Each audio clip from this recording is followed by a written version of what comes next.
Tired of leads slipping through the cracks and your sales process feeling like a tangled mess? Then you're in the right place, because today, we're diving deep into Follow Up Boss to unlock its full potential and transform you into a lead converting machine.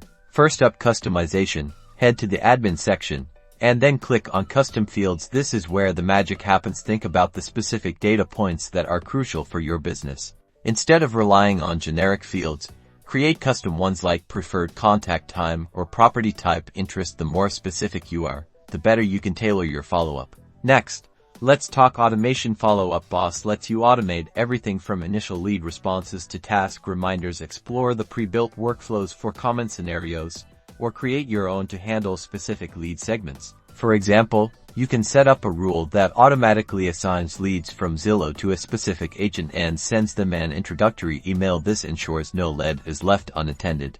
Now, let's maximize your efficiency through integrations. Follow Up Boss seamlessly connects with other tools you're already using, like Google Calendar, Facebook Ads, and countless other real estate platforms. Sync your Google Calendar to keep your appointments and follow-up tasks in one place. Integrate your Facebook ads to automatically bring new leads directly into your CRM. Finally, master the art of segmentation with smart lists. Use your custom fields and data to create targeted lists of leads based on their interests, behavior, or stage in the sales process. Imagine creating a list of hot leads who have viewed a property listing multiple times in the past week. These are the leads you want to prioritize. By mastering these advanced features, customization, automation, and integrations, you'll be well on your way to maximizing your productivity and dramatically increasing your lead conversion rates. So go ahead, dive into Follow Up Boss, experiment, and unlock its full potential. Don't forget to like and subscribe for more CRM tips and tricks.